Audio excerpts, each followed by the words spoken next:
Bagi orang yang baru saja menonton tetapi masih belum subscribe, macam biasa, jangan lupa tekan like, tekan butang share, dan juga subscribe. Karena tanpa kamu, siapalah saya. Halo orang semua, nama saya Marcel Simon Gosin dan kembali ke dalam channel saya yaitu Marcel Gosin Report.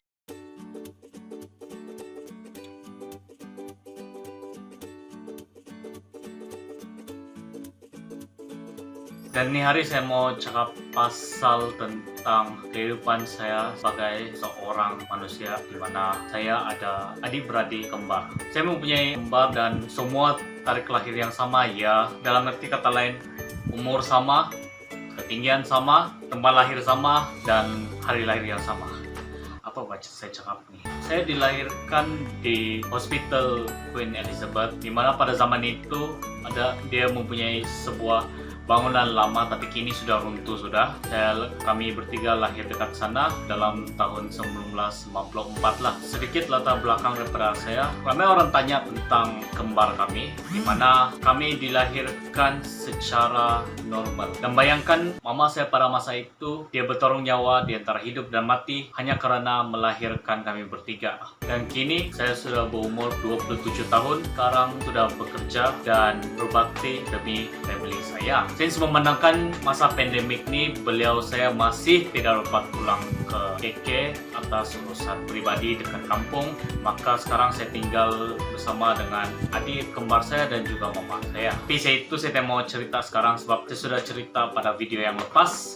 Kita balik pada tadi, oke? Ramai orang tanya tentang hubungan saya dengan adik-adik kembar saya. Dan yang betul, saya adalah orang yang pertama di antara tiga kembar tersebut. Kalau siapa yang meminati anime, dia lebih kurang sama macam cerita The Quintessential Quintuplets lah. Cuma beza saya dengan diorang itu adalah diorang 5 kembar. Kami cuma hanya ada 3 kembar. Tapi persamaan diorang adalah ada satu masa di mana masa itu di antara kami 3 tuh sakit. Sakit saja semua orang akan sakit. Bila orang tengah kena insting yang kau ada rasa boleh ada rasa sesuatu, kembar yang saya yang lain pun ada sesuatu. Kira macam kembar saya tuh dengan saya ada link.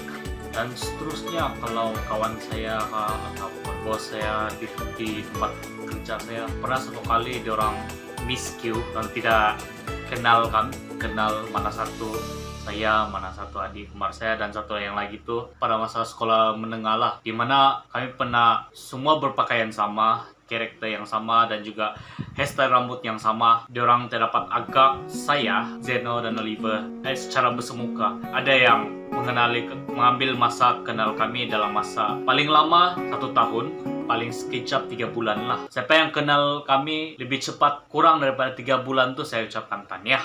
Akan sampai satu tahap sekeliling daripada mereka kan susah mau kenal kami kan. Saya pernah berpakat sama kami bertiga yang kami kena ubah cara penampilan kami, dan tidak semua daripada kami bertiga ini kan ikut cara trends fashion yang sama, cara percakapan yang sama, dan apalagi gaya.